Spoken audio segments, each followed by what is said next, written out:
अगर आप कैपेसिटर, एक पैरेलल प्लेट कैपेसिटर है, अगर आप उसके अंदर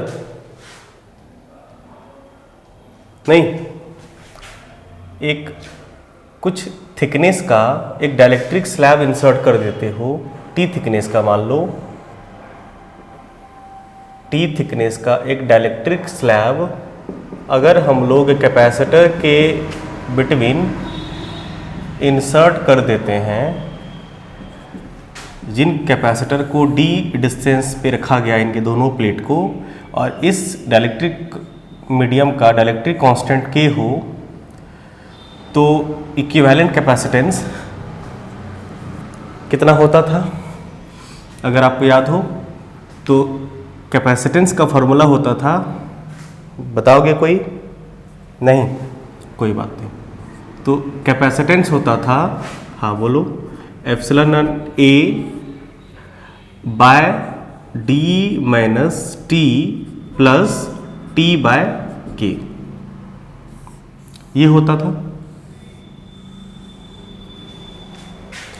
अब इक्विवेलेंट कैपेसिटेंस बढ़ा कि घटा, ये हम लोगों ने कल किया था, बस यही वाला डेरिवेशन हुआ था कल के क्लास में, बस इतना सा। अब हमें ये देखना है कि इक्विवेलेंट कैपेसिटेंस इंक्रीज हुआ कि डिक्रीज हुआ। ठीक है, पर्पस तो इंक्रीज करने का ही था। आइए चेक करते हैं। देखो, अब एक बात ये बताओ, ये तो बात तो एकदम फिक्स है कि D में से अगर किसी भी चीज को तुम माइनस करोगे, इसका वैल्यू D से तो कम ही होगा ना बाबू, ये तो फिक्स है। अगर D में से कुछ भी चीज माइनस हुआ है, वो तो D से तो कम ही होगा।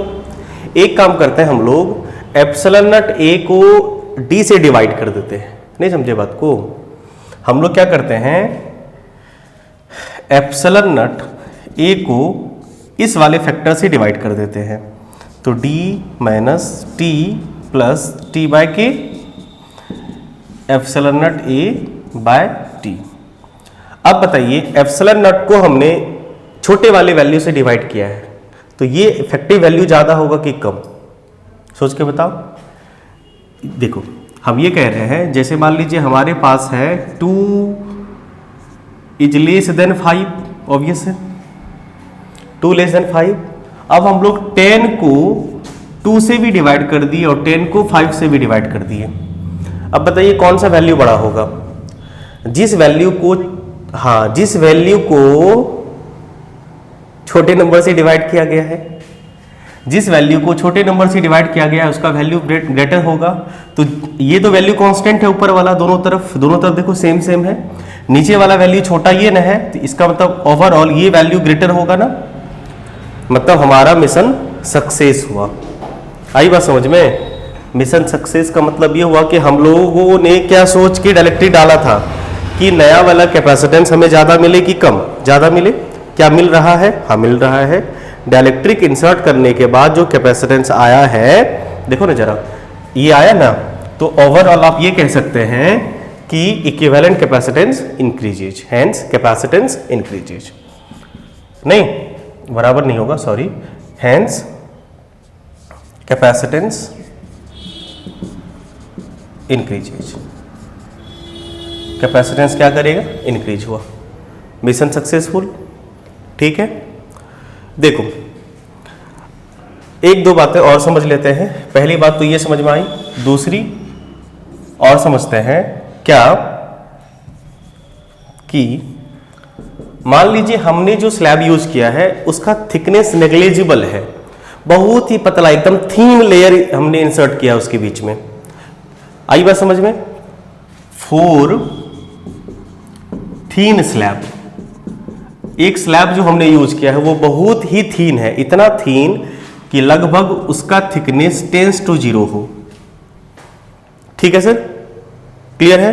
ठीक है, तो थीन स्लैब के लिए क्या होगा आप ये बताइए। Capacitance C epsilon not A, नहीं D माइनस लगभग 0 और प्लस 0 बाय के कुछ होने वाला है क्या? डी में से कोई भी वैल्यू घटेगा, कहने का मतलब ये लगभग C epsilon not A by D के आसपास ही आएगा। सुन रहे हो कुछ सुनाई दे रहा है? हाँ, तो अब क्लास में ना यही लोग रहते हैं।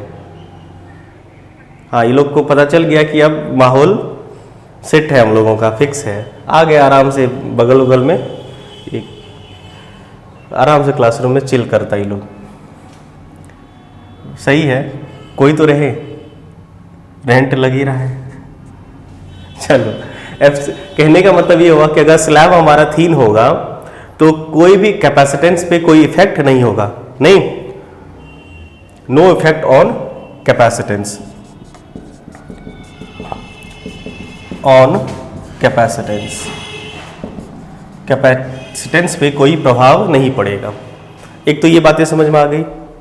एक और बात आपसे हम पूछते हैं, मेटल याद है आप लोगों को? मेटल का के कितना होता था? कल की क्लास में बात किए हैं बात वो, कितना कितना? यस सर, कौन बोला? हम कौन? आप कैसे बोल दिए? फिर से कर लेंगे। For conducting slab, conducting slab के लिए के होता है इनफाइनाइट। के अगर इनफाइनाइट होगा और आप यहां पे सी के प्लेस पे यूज करोगे, C equal to epsilon not A by D minus infinite, sorry T तो टी ही रहेगा, थिकनेस टी ही है, प्लस टी बाय इनफाइनाइट। अब बताइए T by infinite zero, any number divided by infinity zero, तो overall result आएगा epsilon not A by D minus T, D minus T. तो नीचे वाला रिजल्ट अभी भी घट रहा है, देखो डिस्टेंस अभी भी घट रहा है, मतलब ये हुआ कि t minus D, D minus T is also less than D.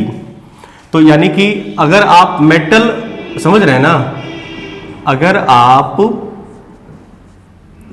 Metal use करोगे डाइलेक्ट्रिक के प्लेस पे, फिर भी आपको कैपेसिटेंस बढ़ा हुआ मिलेगा, मिलेगा कि नहीं मिलेगा? देखो जरा, नहीं समझे बात को? अगर आप डाइलेक्ट्रिक स्लैब के प्लेस पे मेटल यूज कर रहे हैं, फिर भी कैपेसिटेंस बढ़ा है, लेकिन हम लोग मेटल यूज नहीं करते हैं, ठीक है? डाइलेक्ट्रिक स्लैब के प्लेस पे कैपेसिटर के बिटवीन में क्या मेटल यूज किया जाता है? नहीं मेटल यूज किया जाता है। क्यों नहीं करते हैं? ऐसा भेदभाव मेटल के साथ क्यों? मेटल को इंसर्ट करने से भी कैपेसिटेंस तो बढ़ ही रहा है। अगर इस पॉइंट ऑफ व्यू से देखो तो कैपेसिटेंस बढ़ रहा है ना, परंतु हम लोग मेटल यूज नहीं करते हैं। कौन बताएगा ऐसा क्यों? मेटल यूज क्यों नहीं करते हैं? बोलो बोलो, सोचो सोचो। मेटल यूज करने से भी कैपेसिटेंस इंक्रीज होती है, कैपेसिटी इंक्रीज करती है, फिर भी मेटल यूज नहीं होता है, ऐसा क्यों? सोच के आंसर दो, कल सोच के बताइए। मेटल इंसर्ट करने से भी कैपेसिटेंस बढ़ती है, फिर भी हम लोग डाइलेक्ट्रिक के प्लेस पे मेटल नहीं रखते हैं, कारण क्या है? ये बातें तो क्लियर हो गई, ठीक है? एक और बात, सवाल ये था कि if metal is used in place of dielectric,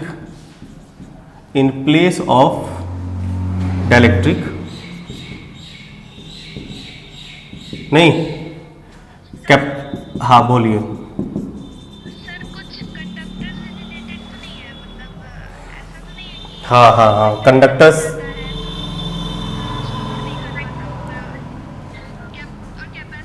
store करता है ना, तो हाँ इलेक्ट्रिसिटी फ्लो होने लगेगा। हाँ, मामला यही है, एकदम सही है। if metal is used in place of dielectric, capacitance of capacitor also increases,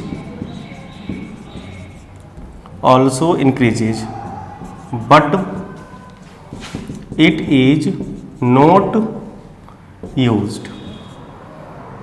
Why? क्यों यूज नहीं होता है? देखो, मेटल इंसर्ट करने से क्या हुआ, फॉर मेटल आपको पता है कि मेटल के लिए K का वैल्यू इनफाइनाइट होता है। तो यहाँ पे अगर आप इंसर्ट करोगे डाइलेक्ट्रिक के बेस मेटल तो D माइनस टी थिकनेस का T प्लस इनफाइनाइट, और T प्लस इनफाइनाइट वैल्यू होगा 0। It means C equal to D minus T which is also greater than previous C, epsilon not A by D से greater होगा। फिर भी metal use नहीं होता है, इसके क्या रीजन है? कैपेसिटेंस इंक्रीजेज, कैपेसिटेंस इंक्रीज करती है नहीं, फिर भी मेटल यूज नहीं होता है। उसके रीजन क्या है? इसके दो मुख्य कारण हैं। पहला, आप कंपेयर करो, ध्यान देना, आप ये बताओ दो वैल्यू है, एक C by D minus T plus T by K, ठीक है, एक ये वैल्यू है, और एक वैल्यू है आपका C by D minus T. इनमें से कौन बड़ा होगा? हाँ बोलो।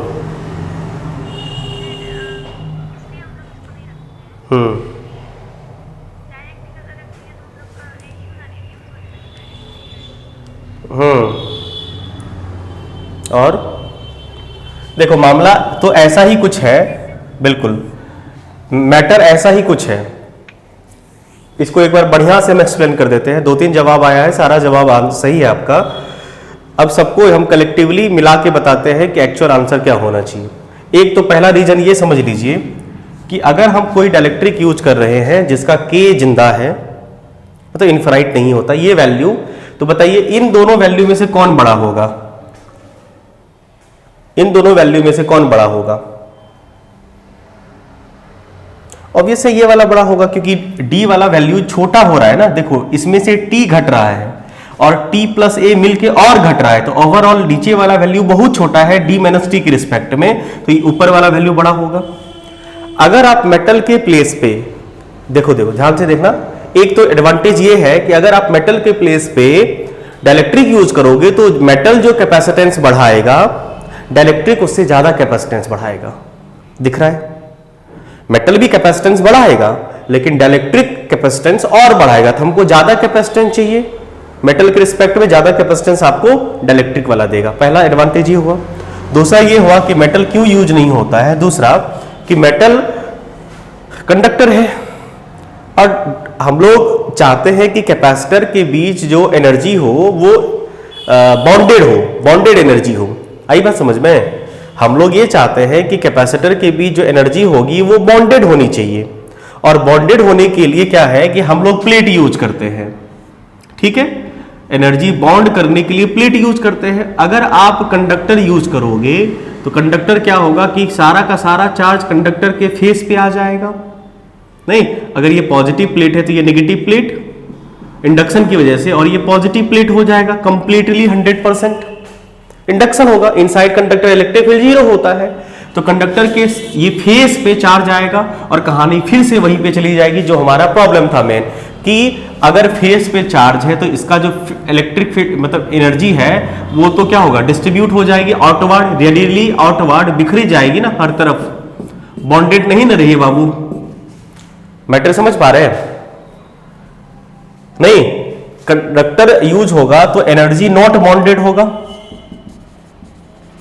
Energy not bounded. एक तो ये कारण हो गया। एक और समझो, अगर आप मेटल यूज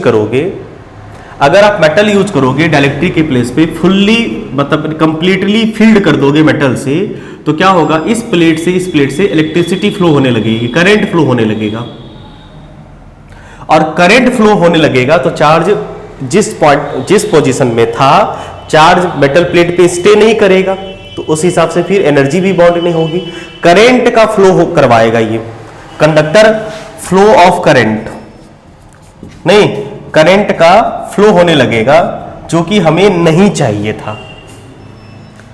मामला क्लियर हो गया? तो ये कुछ कारण हो गए जिस वजह से हम लोग डाइलेक्ट्रिक के प्लेस पे मेटल को नहीं रखना प्रेफर करेंगे। क्लियर है? सारी बातें समझ में आ गई सर? एक बात और नोट करके आप लोग लिख लीजिए कि कैपेसिटेंस ऑफ नहीं,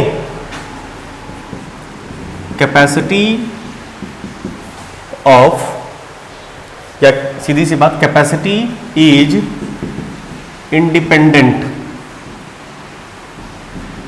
किससे? बोलो बोलो। इंडिपेंडेंट फ्रॉम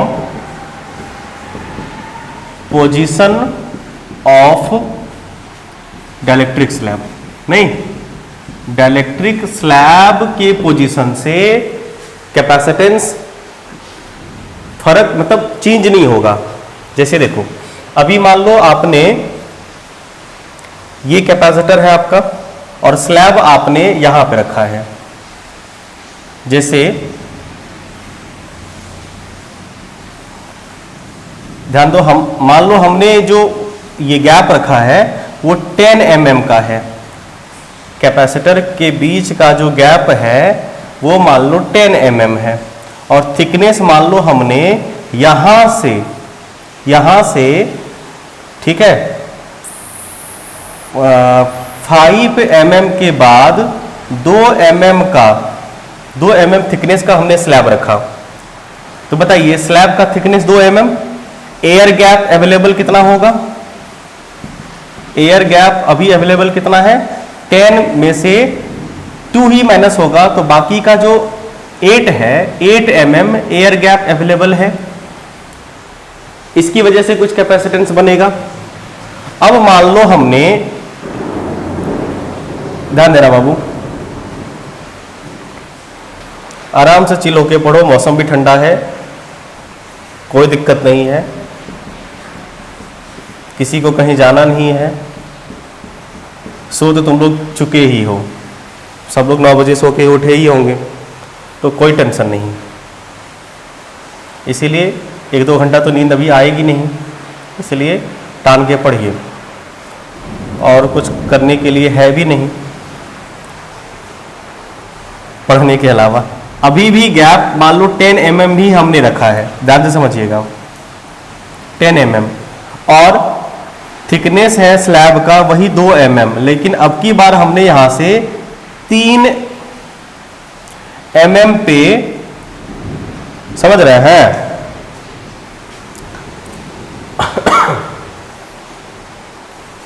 3 mm पे हमने यहां पे स्लैब को रखा है। तो बताइए अभी एयर गैप अवेलेबल कितना है? अभी भी एयर गैप अवेलेबल कितना है? बोलो बोलो। अभी भी एयर गैप अवेलेबल है आपका 8 mm, 8 mm ही है। तो मेरे कहने का मतलब ये हुआ कि कैपेसिटर को, मतलब कैपेसिटर के बिटवीन स्लैब को आप कहीं भी रखो, बीच में रखो, बगल में रखो, साइड में रखो, कहीं भी रखो, इसका कैपेसिटेंस, एयर गैप नहीं बदला, थिकनेस नहीं बदला, तो आपको पता है ना, थिकनेस नहीं बदला, और ये क्या है? डी क्या है?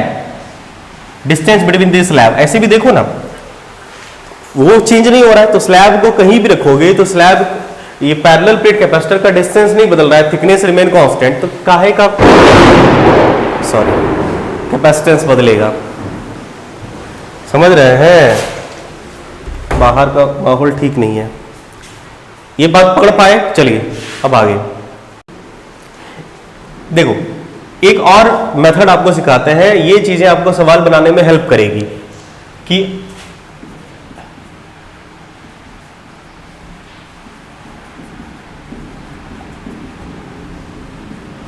एक अल्टरनेट मेथड आपको सिखाते हैं कि ये रहा पैरेलल प्लेट कैपेसिटर, वही कल वाला डेरिवेशन फिर से कर रहे हैं, पैरेलल प्लेट कैपेसिटर है, ठीक है, समझ रहे बात को। और हमने क्या किया, एक डाइलेक्ट्रिक स्लैब जो टी थिकनेस था उसको एक प्लेट के करीब में रखा, करीब में रखोगे या बगल में रखोगे डजंट मैटर।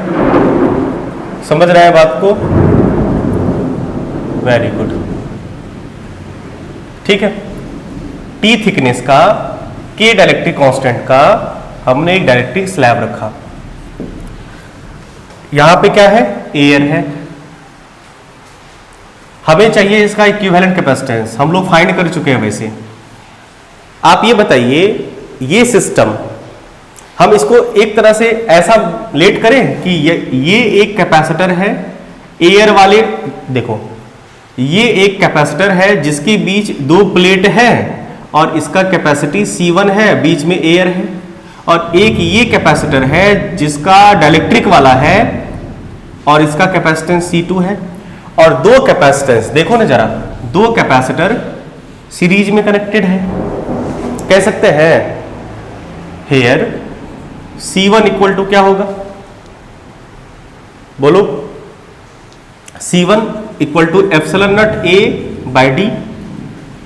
बोलो यस होगा, गुड। D नहीं होगा, इसमें हो जाएगा आपको C1, हाँ एयर वाला है ना, तो एयर का गैप कितना? हाँ D माइनस टी हो जाएगा, D माइनस टी। और बाकी का जो है C2, उसमें क्या होता है, क्या घटता है? कैपेसिटेंस K टाइम्स घट जाती है, ये ना होता है, K टाइम्स घट जाता है, तो क्या हो जाएगा? Epsilon not A bye thickness कितना है? T, और K टाइम्स घट जाता है।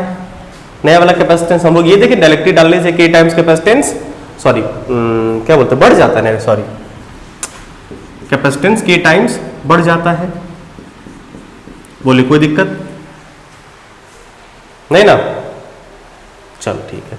अब इन दोनों को C1 एंड C2 को आप सीरीज में कह सकते हो, और सीरीज में C इक्विवेलेंट होता है C1 into C2 bye C1 plus C2 होता है ना रे, C1 into C2 bye C1 plus C2।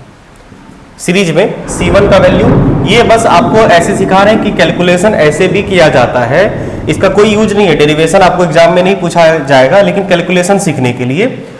तो C1 का value D minus T, C2 का value epsilon not A by T by C1 plus C2। तो एप्सिलॉन नॉट A कॉमन ले लें, बचेगा क्या? बचेगा 1 बाय D माइनस टी अब प्लस K बाय टी। बस समझना था। अब बताइए, ऊपर में भी एप्सिलॉन नॉट A है, नीचे में भी एप्सिलॉन नॉट A है, कटने जाएगा अब? बोलो बोलो, एप्सिलॉन नॉट A उड़ गया, उड़ गया, बचा क्या यहाँ पे? ओ सॉरी, एक ही कटेगा, स्क्वायर सॉरी बीच में इंटू न है, एक कटेगा। तो अब ऊपर क्या बच जाएगा आपका? ऊपर बच गया epsilon not A K by T into D minus T, और इसका एलसीएम जब लोगे तो एलसीएम वाला टर्म चला जाएगा ऊपर, और ये हो जाएगा T D minus D by, और यहां पे बच जाएगा इंटू में आपका T plus K, T plus K. ऐसा ही कुछ कैलकुलेशन देखो तो एक बार, सही है क्या? नहीं, T K into D minus T बचेगा, K into D minus T बचेगा। अब शायद सही है, एक बार चेक कर लो तो।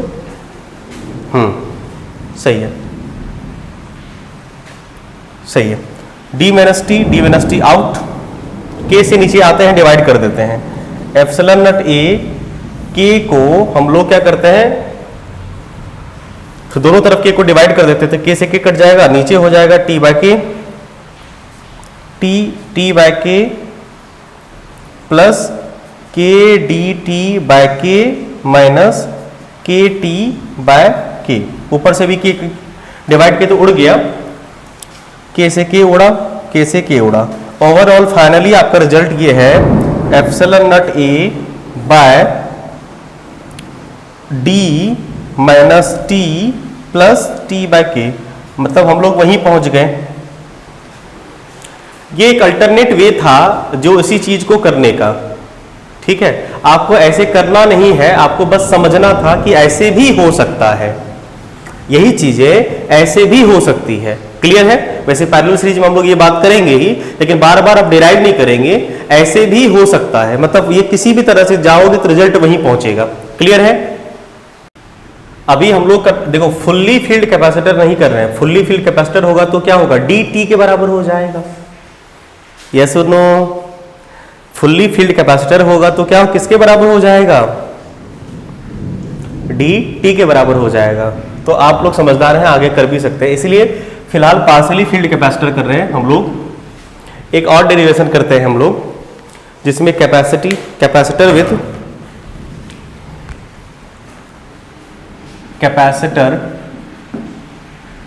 Capacitance of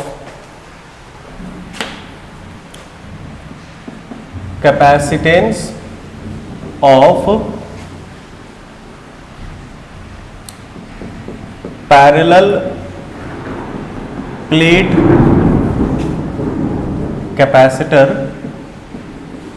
with to dielectric, दो डाइलेक्ट्रिक वाला, ठीक है, विथ टू डाइलेक्ट्रिक। लेकिन यहां भी हम लोग पार्टली फिल करेंगे, फुल्ली फिल्ड नहीं है, पार्शियली फिल्ड। ठीक है? ठीक। अब हम लोग लेते हैं एक कैपेसिटर और उसके बीच दो डाइलेक्ट्रिक स्लैब इंसर्ट करते हैं डिफरेंट थिकनेस का। ठीक? करें? आइए, एक प्लेट और एक दूसरा प्लेट लेते हैं, इनके बीच गैप है अभी फिलहाल डी। अब हम लोगों ने दो प्लेट लिया, दो स्लैब, सॉरी दो प्लेट नहीं, दो स्लैब। एक स्लैब T1 थिकनेस का, ठीक है, जिसका डाइलेक्ट्रिक कांस्टेंट K1 है, और एक अनदर स्लैब लेते हैं जो इससे मान लो थोड़ी सेपरेशन पे रखा गया है, जिसका डाइलेक्ट्रिक कांस्टेंट K2 और थिकनेस मान लो T2। अब आप बताइए, ये तो खाली जगह इसमें कितना रहा, ये भी एयर, बीच में ये भी एयर और ये भी एयर है, तो यहां पे अवेलेबल एयर गैप कितना है, एयर गैप अवेलेबल कितना है बाबू बताओ। टोटल D था, लेकिन उसमें से T1 प्लस T2 घट गया ना, इतना एयर गैप अवेलेबल है। चलो तरीका आपको पता है क्या करना है। हम लोग क्या करते हैं ना, अब पोटेंशियल डिफरेंस का इक्वेशन लिखते हैं ना, potential difference between the plate. Potential difference का इक्वेशन क्या लिखाएगा, देखो potential difference del V equal to होता है E डॉट डी, ये सुन लो, नहीं E डॉट डी, क्लियर है। तो अब हम लोग V लिख रहे हैं, पोटेंशियल डिफरेंस मान लेते हैं V है प्लेट का। चलो पहले एयर वाला कर लेते हैं और फिर डाइलेक्ट्रिक वाला दो है। एयर वाला क्या होता है, E इलेक्ट्रिक फील्ड, एयर में मान लेते हैं इलेक्ट्रिक फील्ड कितना है E नट, और इसमें इलेक्ट्रिक फील्ड कितना हो जाएगा E नट बाय K1, बोलो बाबू। फिर एयर है तो इलेक्ट्रिक फील्ड E ही रहेगी, और इसमें हो जाएगा इलेक्ट्रिक फील्ड E नट बाय K2, ये सुनो। तो टोटल इलेक्ट्रिक फील्ड एयर वाला E और इसका डिस्टेंस कितना है, air gap D minus T1 minus T2 minus T1 minus T2, समझ पा रहे हैं? गुड। अब उसके बाद क्या हुआ, पोटेंशियल फील्ड डिक्रीज किया इतना टाइम्स में, कितना E नट बाय K, और डिस्टेंस कितना है T1, साथ में फिर से E नट बाय K, सॉरी यहां पे K1 K2 T2। इक्वेशन में किसी को कोई प्रॉब्लम है? नहीं, बस आगे कैलकुलेशन। तो V इक्वल टू, हम लोग एक काम करते हैं, क्या कॉमन आ रहा है, E नट कॉमन आ रहा है, ले लेते हैं कॉमन। क्या क्या बच रहा है यहां पे देखो तो, बच रहा है आपका D minus T one minus T two plus T one by K one plus T two by K two. आपको आगे कुछ करना नहीं है, बस इतना क्लियर है। और दो प्लेट की वजह से आप चाहो तो इसको ये भी लिख सकते हो ना, इलेक्ट्रिक फील्ड कितना, इलेक्ट्रिक फील्ड दो प्लेट की वजह से सिग्मा बाय एप्सिलॉन नॉट, और सिग्मा को क्यू बाय ए लिखोगे। ये समझ रहे हैं, ये टर्म हम लोग कर चुके हैं ना बाबू। नहीं, ई नट इक्वल टू, आपको पता है कि अगर आप ई नट को लिखोगे तो सिग्मा बाय ए, सिग्मा को electric field, sorry sigma bye बोल रहे हैं, सिग्मा बाय दो प्लेट की वजह से सिग्मा बाय एप्सिलॉन नट, और इसको लिख सकते हैं सिग्मा को क्यू ए बाय एप्सिलॉन नट। बस इस यहाँ पे इंसर्ट करेंगे तो, ओ सॉरी सिग्मा है ना, क्यू बाय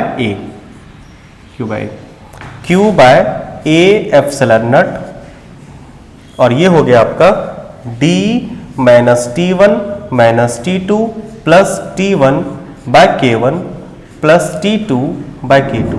आपको लग रहा होगा कि एक्सप्रेशन से इतना बड़ा कैसे याद रखेंगे, चिंता मत करिए, याद नहीं रखना है आपको, एकदम बिल्कुल ही आसान है, मैटर समझिए, बस एक स्टेप और बताते हैं आपको।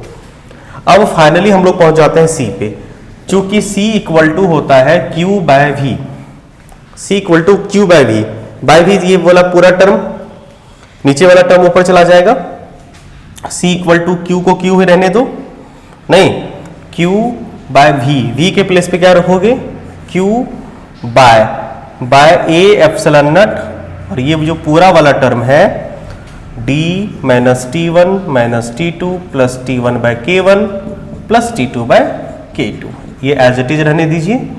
q से q उड़ गया और a चला गया ऊपर, तो एप्सिलॉन नट a, कहने का मतलब ये हुआ कि epsilon nut a by D effective आपका आ गया d minus T one minus T two plus T one by K one plus T two by K two. देखो हुआ क्या है, ये हुआ कैपेसिटेंस आपका, जो हमें दो स्लैब की वजह से चाहिए थी, दो स्लैब की वजह से हमें कैपेसिटेंस चाहिए था, ये आया हमारा।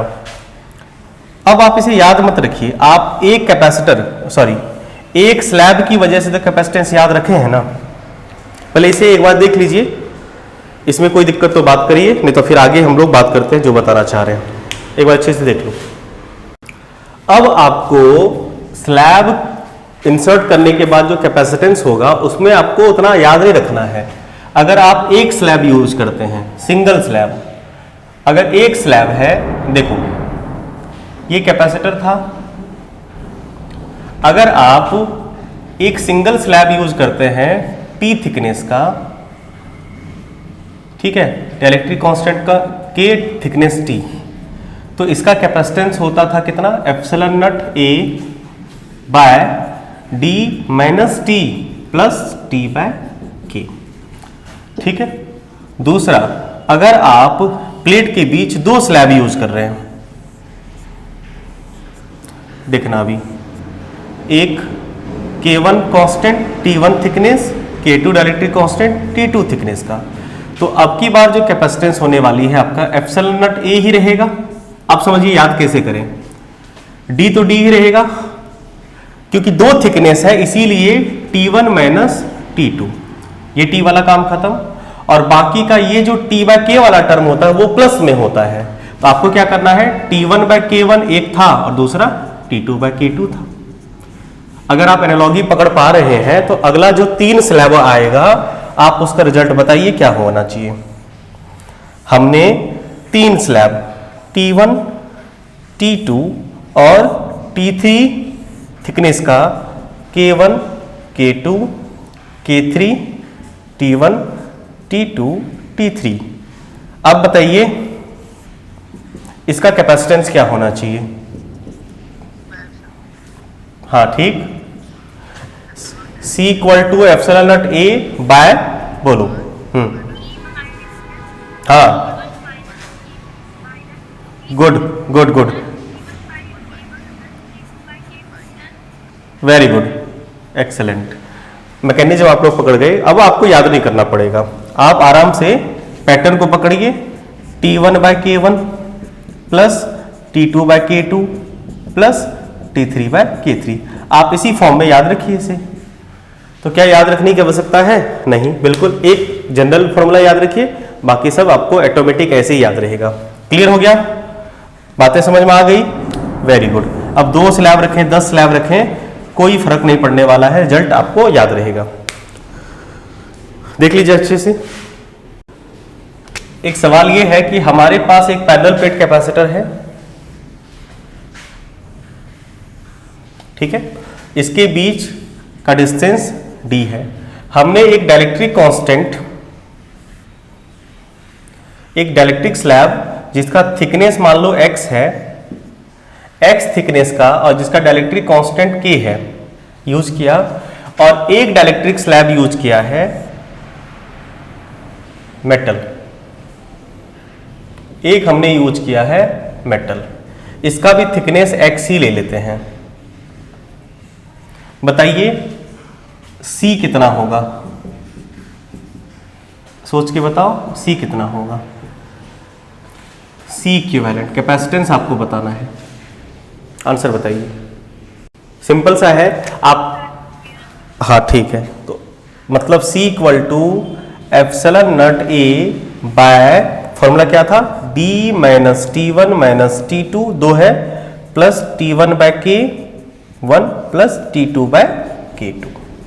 अब बताइए एप्सिलॉन नॉट A तो A ही रहा, plate area remain same, D रहा है, T1 का वैल्यू x है, T2 का भी वैल्यू x है, प्लस T1 का value x by dielectric constant K, plus इसका x2 बाय इन्फिनिटी, मतलब ये वैल्यू 0 हो गया।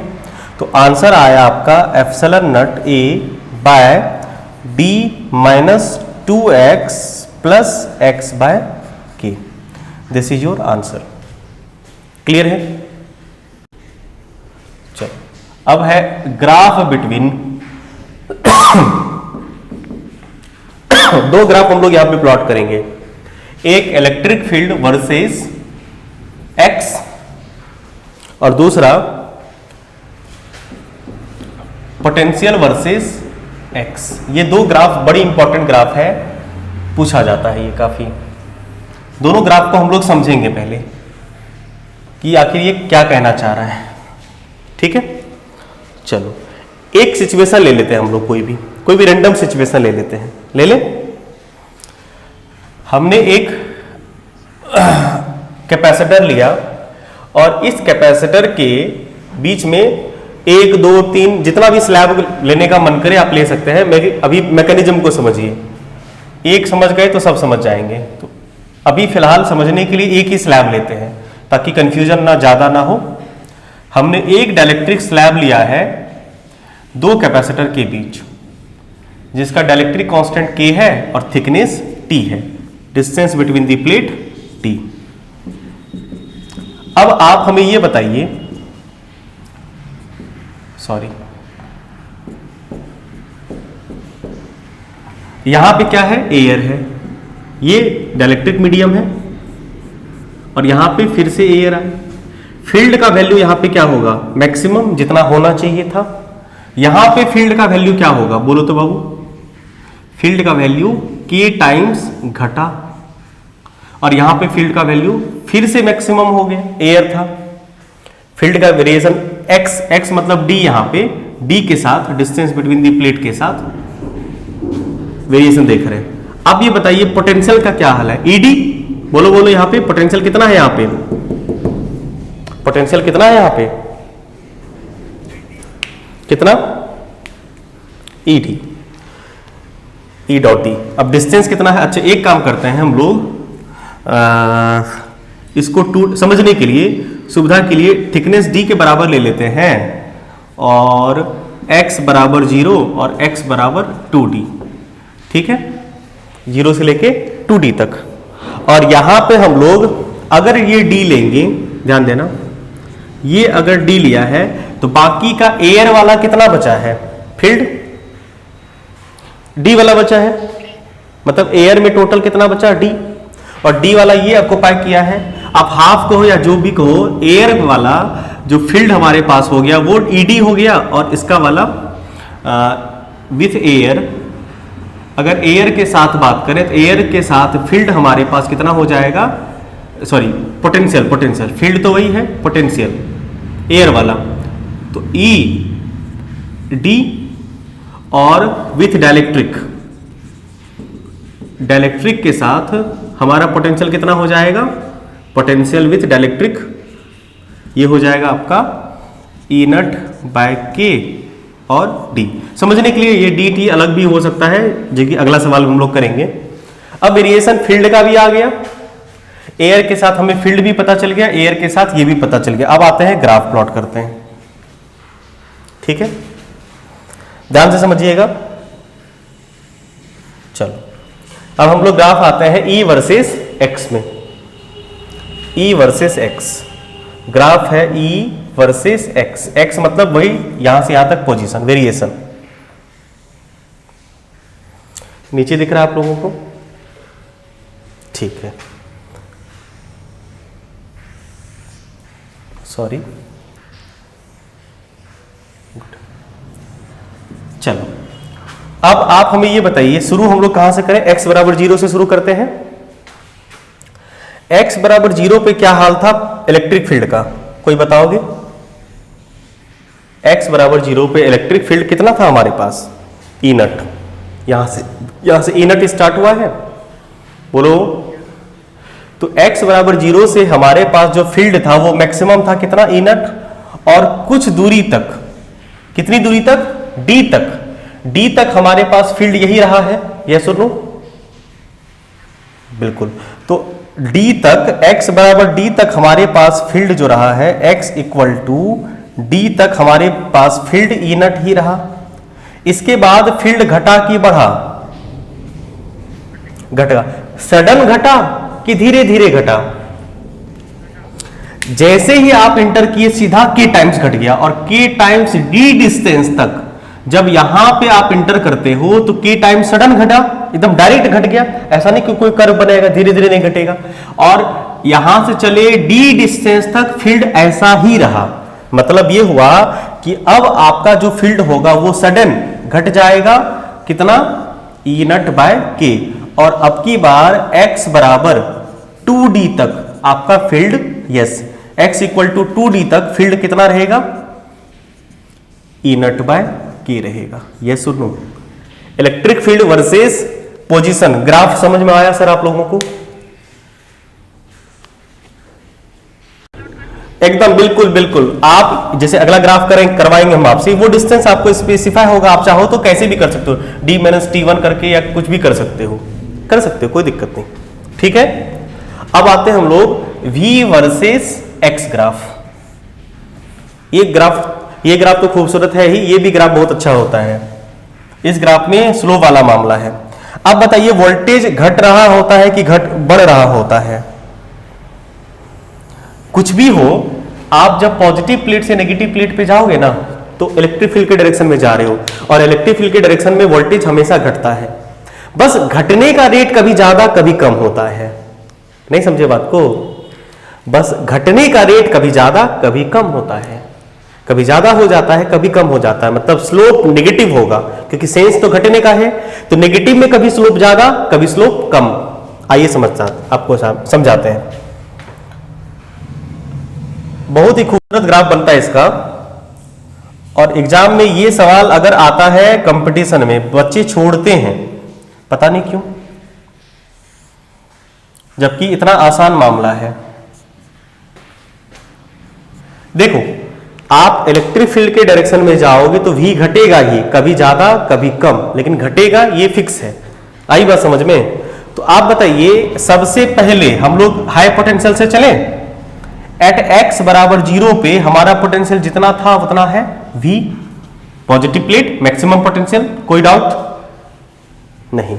इसके बाद जैसे ही d डिस्टेंस गए तो पोटेंशियल कैसे घटता है, देखो जरा, v e d, directly proportional कह सकते हो अगर फील्ड कांस्टेंट हो तो। बोलो बाबू, यहां एयर वाला जितना था तो फील्ड तो ई नट ही था, इसका मतलब v प्रोपोर्शनल टू d, और प्रोपोर्शनल टू टी डी अगर बढ़ने वाला रिलेशन होगा, ये घटने वाला रिलेशन है, ध्यान देना, अगर बढ़ने वाला होता तो ऐसे होता और घटने वाला होता है तो ऐसे होता है, यस और नो, नेगेटिव स्लोप। पॉजिटिव, यहां पे ग्राफ उठेगा कि गिरेगा? यस गिरेगा। भी प्रोपोर्शनल नहीं हुआ, inversely proportional, sorry K constant inversely proportional to D होगा। हाँ चलो ठीक है, तो गिरेगा। अब कहां तक गिरेगा इनवर्सली? ये स्लोप, कुछ स्लोप बनाएगा ना बाबू, ये मान लो यहां तक डी तक ना गिरेगा डायरेक्टली, उसके बाद गिरने का रेट बदल जाएगा, यस और नो। एक्स बराबर डी तक एकदम बिल्कुल ही स्मूथली ये फॉल किया, कोई डाउट? बोलो बोलो, नहीं। यहां पे हम लोग इसका स्लोप फाइंड कर लेते हैं। स्लोप नेगेटिव लेना है, ध्यान देना, नेगेटिव स्लोप मतलब इधर से नहीं लेना है, इधर से लेना है, समझ गए? θ1 मान लेते, इधर से भी लोगे तो एक ही बात होगी, θ1, कोई दिक्कत नहीं। अब गिरने का ये रेट रहा आपका θ1। अब बताओ इसके बाद कौन आ गया? डाइलेक्ट्रिक। अब बताइए, एक ही बात है, समझो। देखो जो बात हम बोलते हैं उसी को पकड़, देखो नहीं, इधर से भी थीटा लोगे तो 90 से ग्रेटर देन वाला रीजन में एंटर कर रहे हो, तो नेगेटिव तो ऐसे ऑलरेडी है। इधर से नेगेटिव में ज्यादा लेना पड़ेगा, इधर से सीधा सीधा चलेगा, जिसका थीटा ज्यादा उसका स्लोप ज्यादा, इसका सीधा, इसका इधर थीटा जिसका ज्यादा उसका स्लोप कम, ये वाला कंसेप्ट बनेगा। इधर से थीटा लो, नेगेटिव स्लोप है तो आराम से सीधा सीधा थीटा आ जाएगा। अब बताइए, अब जो डाइलेक्ट्रिक मीडियम में आप इंसर्ट हुए हैं तो आपका पोटेंशियल जल्दी घटेगा कि लेट से घटेगा? घटने का रेट बढ़ा कि घटा? घटने का रेट बढ़ गया। इसका मतलब अब नया वाला स्लोप क्या वही रहेगा, उससे कम होगा कि उससे ज्यादा होगा? बोलो। बिल्कुल ज्यादा होगा, वेरी गुड, एकदम ज्यादा होगा। मतलब ये स्लोप तो अब नहीं रहेगा, स्लोप बढ़ जाएगा, और स्लोप बढ़ गया और यही स्लोप कहां तक रहेगा? यही स्लोप रहेगा आपका d बराबर x बराबर 2d तक। आई बात समझ में? स्लोप बढ़ा के घटा रे, स्लोप बढ़ गया कि घटा? आए बाबू, हम ये कह रहे हैं बाबू, जैसे ही यहां आप d तक हैं तो d तक तो v नट आपके पास इतना है, पोटेंशियल घटा है, इतना पोटेंशियल फॉल किया है ना। लेकिन जैसे ही आप मीडियम में एंटर किए, मीडियम में एंटर करने से क्या हुआ, आपका जो k टाइम्स और पोटेंशियल घट रहा है ना, डिवाइडेड बाय k हो गया, तो जल्दी घटा ना। घटने का रेट वही नहीं रहेगा, घटने का रेट बढ़ गया ना बाबू। आई बात समझ में? अगर स्लोप यही रहता, स्लोप अगर यही रहता तब तो कांस्टेंट रहता, लेकिन स्लोप यही नहीं रहेगा ना, अब स्लोप बढ़ जाएगा, स्लोप बढ़ जाएगा। तो स्लोप बढ़ के कितना हो गया? θ2। सॉरी, ग्राफ एकदम एक्यूरेट नहीं हो तो क्षमा करिएगा, लेकिन मैटर पकड़िएगा। ये हो जाएगा θ2। क्लियर है? ये बात समझ लीजिए। तो स्लोप बढ़ा, नेगेटिव में स्लोप बढ़ा मतलब घटा, तो θ1 ज्यादा कि θ2 ज्यादा? बोलो बाबू। हेयर, हाँ, क्योंकि नेगेटिव स्लोप है ना बाबू। आई बात समझ में? तो स्लोप ये ना बढ़ा है, तो θ1 हेयर, θ1 इज ग्रेटर देन θ2। कोई दिक्कत? एक बार अच्छे से देख लीजिए फिर पूछिए। चलिए, हमने आपको एक सवाल दिया और उसका हमने आपसे पूछा है इलेक्ट्रिक फील्ड वर्सेस एक्स और पोटेंशियल वर्सेस एक्स ग्राफ बनाना। चलिए, एक कैपेसिटर हमने दिया आपको जिसके बीच का डिस्टेंस d है। हमने दो स्लैब यूज करे हैं, एक स्लैब जिसका dd है, जिसका थिकनेस d है, और यहां से d डिस्टेंस के बाद हमने इसको रखा है। क्लियर? इसके बाद फिर यहां से डी डिस्टेंस के बाद हमने एक अनदर स्लैब यूज किया, लेकिन इस स्लैब का और ये जो स्लैब का नेचर था वो हमने मेटल ले लिया। इसका भी थिकनेस लेते हैं डी ही, और इसे हमने मेटल ले लिया है, और यहां से ये डिस्टेंस बचा है डी। तो कुल मिला के डी डी डी कितना, 1 2 3 4 5, तो 5d। प्लेट के बीच का गैप 5d कर दिए सुविधा के लिए। समझ पाए? ये पॉजिटिव प्लेट रहा आपका और ये आपका नेगेटिव प्लेट है। क्वेश्चन समझ में आ गया? आपको ड्रॉ करना है, draw E versus X and V versus X graph. चलिए ड्रॉ करिए। तो आओ ड्रॉ करें E वर्सेस। देखो यहां पे क्या हुआ है, देखो फील्ड हमारा यहां पे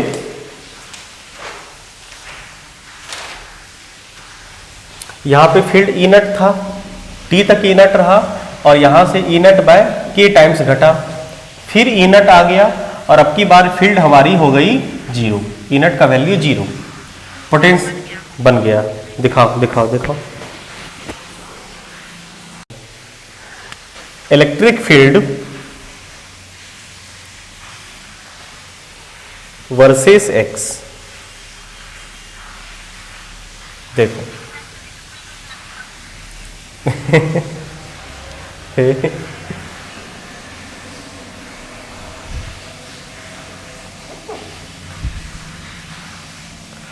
देखो अब स्टार्टिंग में डी तक हमारे पास फील्ड मैक्सिमम रहा, तो मैक्सिमम फील्ड हमारे पास कितना रहा, ई नट, कहां तक, डी तक। 0 से लेके x बराबर 0 से लेके d तक हमारे पास फील्ड ई नट रहा। उसके बाद सडन फील्ड k टाइम्स घट गया है, तो k टाइम्स फील्ड घट गया,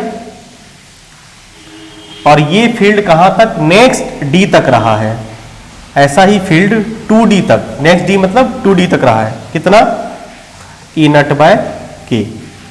इसके बाद क्या हुआ है, सडन फील्ड बढ़ गया, फिर से फील्ड बढ़ गया, और फील्ड बढ़ के कितना हो गया, अब की बार फील्ड फिर से ई नट पे अप्रोच कर गई, और ये फील्ड कहां तक मेंटेन रहा है, 3d तक। ठीक है, अब 3d के बाद क्या हुआ है, देखो जरा, 3d के बाद फील्ड सडन 0 हो गया, 3d के बाद 4d तक फील्ड एब्सेंट रहा है, और इसके बाद फिर से फील्ड उठ गया कहां पे, एक्सेलेंट, मतलब मैक्सिमम फील्ड आ गया आपके पास, और ये फील्ड कहां तक मेंटेन रहेगा, 5d तक। बस ऊपर नीचे ही बस करना था। क्लियर है ग्राफ सबको? क्लियर है? ठीक है, अब पोटेंशियल वाला ग्राफ बनाए सब लोग।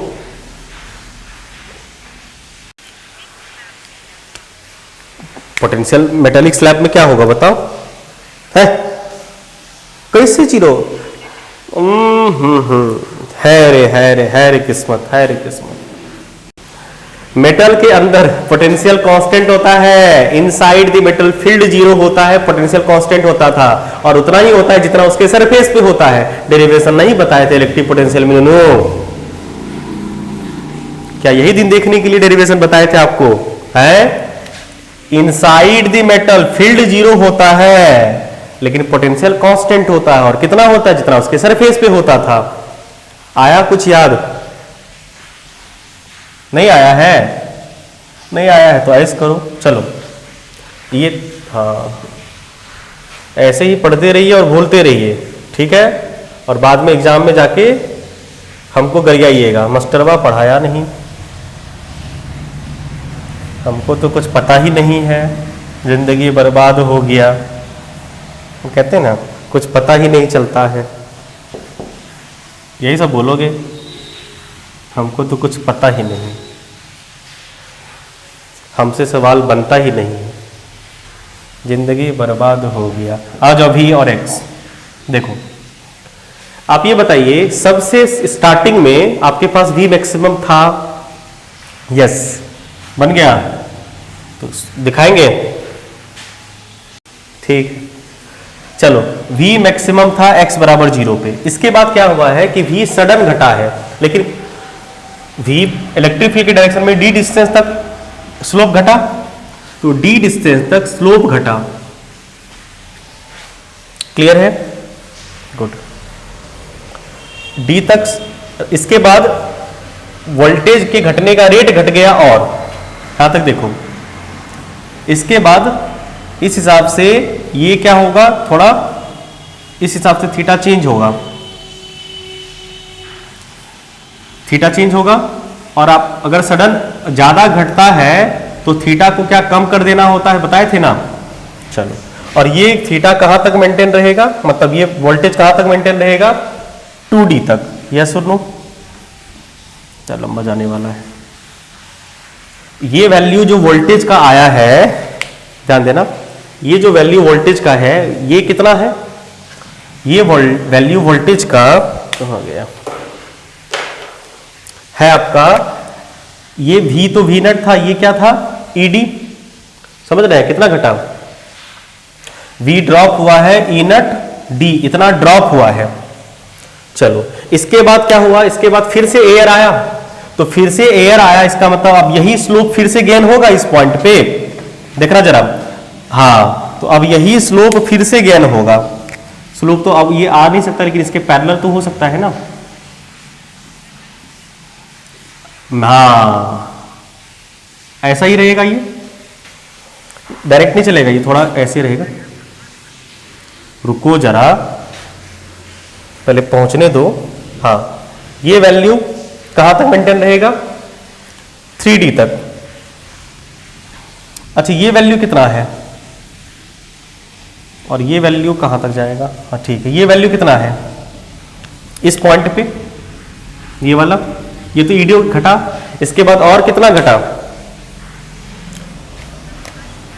नहीं रुक, पहले जितना तो घटा न रे, पहले जितना था तो पहले उतना ही घटा, ये बोलोगे ना, ईडी माइनस ई नट डी बाय के, इतना घटा ना रे।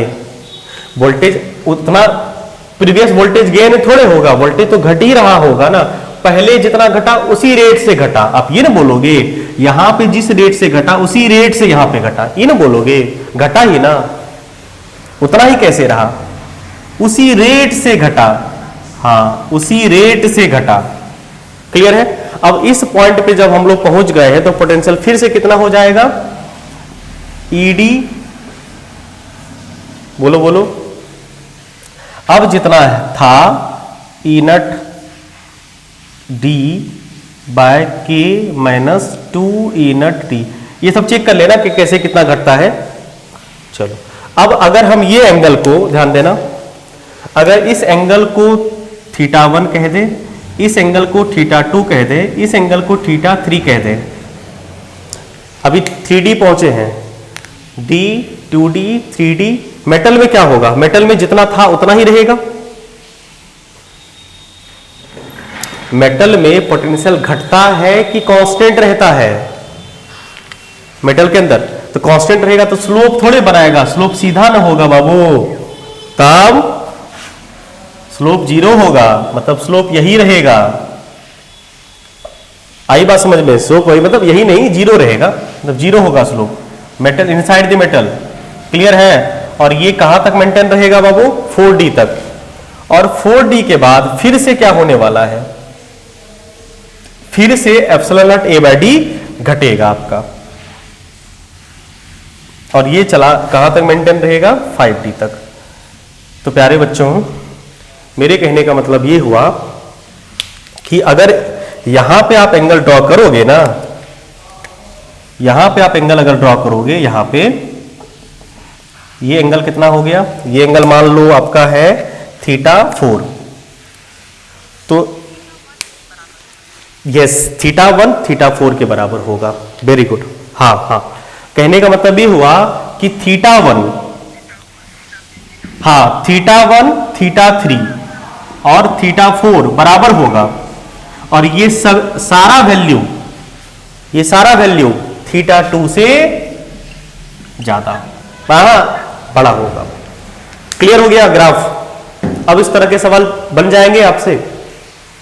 इसको अच्छे से फिर ठंडा पानी, हाँ ये बात देखना कि वोल्टेज घटता कैसे है, ये बात ध्यान में दीजिएगा बाबू, वोल्टेज घटता कैसे है।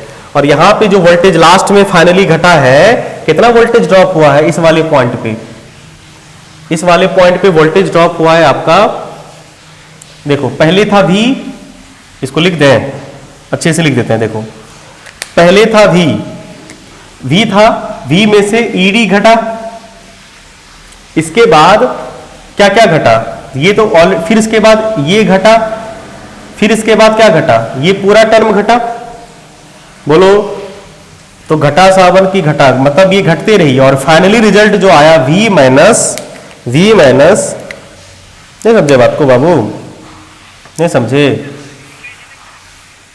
सुनो सुनो सुनो, पहले पोटेंशियल V इंक्रीज करेगा, मारेंगे मुझे फुला देंगे, पोटेंशियल इंक्रीज कैसे करेगा इलेक्ट्रिक फील्ड के डायरेक्शन मेरे, मारेंगे ना भी, तो पोटेंशियल घटने का रेट कम हो जाएगा, रे पगला, पोटेंशियल इंक्रीज कैसे कर सकता है, कैसा लड़का है, इलेक्ट्रिक फील्ड के डायरेक्शन में पोटेंशियल घटेगा ना, हाँ घटने का रेट कम हो गया, आई बात समझ में, ले ला लड़का, देखो V था, V में से ED घटा, अब जितना था उसमें से इतना इंटू D घटेगा, यहां पे पोटेंशियल कितना है, यहां पे पोटेंशियल कितना ड्रॉप होगा, यहां पे पोटेंशियल ED इतना रहा और यहां पे पोटेंशियल